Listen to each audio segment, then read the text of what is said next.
नमस्कार। चलिए आज एक बहुत ही गहरी और शक्तिशाली बात को समझते हैं एक कहानी के जरिए। ये कहानी है डर की, विश्वास की और उस रोशनी की जो हमें सबसे घने अंधेरे में भी मिल सकती है।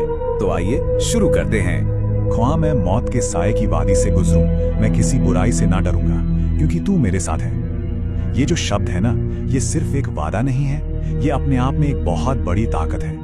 ये इस बात का ऐलान है कि किसी का साथ होने का एहसास सबसे बड़े डर को भी छोटा कर सकता है। तो इस वादे की सच्चाई को महसूस करने के लिए चलिए एक कहानी के सफर पर चलते हैं। एक ऐसा सफर जो हमें सीधा मौत के साए की उस वादी में ले जाएगा। तो कहानी है एक ऐसी जगह की जिसे लोग कहते थे साए की वादी। और पता है, ये सिर्फ नाम नहीं था, सच में इसका कोना कोना एक अजीब से, एक अनजाने खौफ से भरा हुआ था। जरा सोच कर देखिए, उस जगह की जमीन एकदम काली थी। पेड़ ऐसे लगते थे मानो सूखे हुए हाथ हों जो आसमान की तरफ फैले हुए हैं, जैसे कुछ मांग रहे हो। वहां से गुजरने वाले हर इंसान को अजीब सी सरसराहट सुनाई देती थी। और अंधेरा ऐसा महसूस होता था जैसे वो धीरे धीरे फैल रहा हो, आपको निगल जाने के लिए। और इसी भयानक खौफनाक वादी से एक अकेले मुसाफिर को गुजरना था, बिल्कुल अकेला।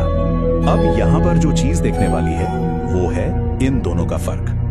देखिए, एक तरफ वो मुसाफिर था जिसके पास न तो कोई तलवार थी, न ही कोई ढाल, मतलब कोई तैयारी नहीं।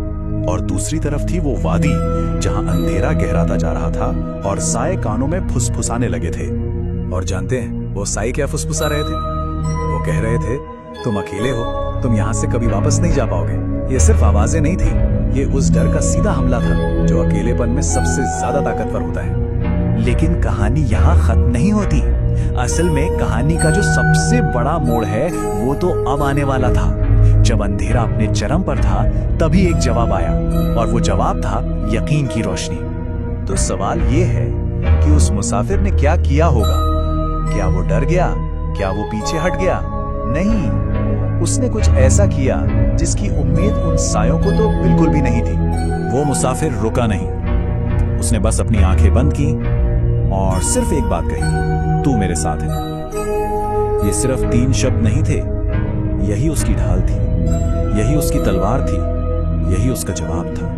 और फिर देखिए क्या हुआ। इन शब्दों का असर देखिए। अचानक उस मुसाफिर के चारों ओर एक हल्की सी रोशनी फैलने लगी। और कमाल की बात यह थी कि ये रोशनी किसी मशाल या दिए से नहीं आ रही थी, ये तो उसके अंदर के यकीन से पैदा हो रही थी। और वो काले साए, वो जैसे ही इस रोशनी के पास आए, धुआं बनकर उड़ गए।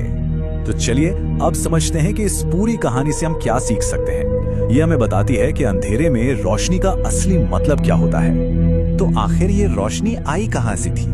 ये आई थी यकीन से, मतलब एक ऐसा अंदरूनी विश्वास जो किसी बाहरी चीज पर निर्भर नहीं करता।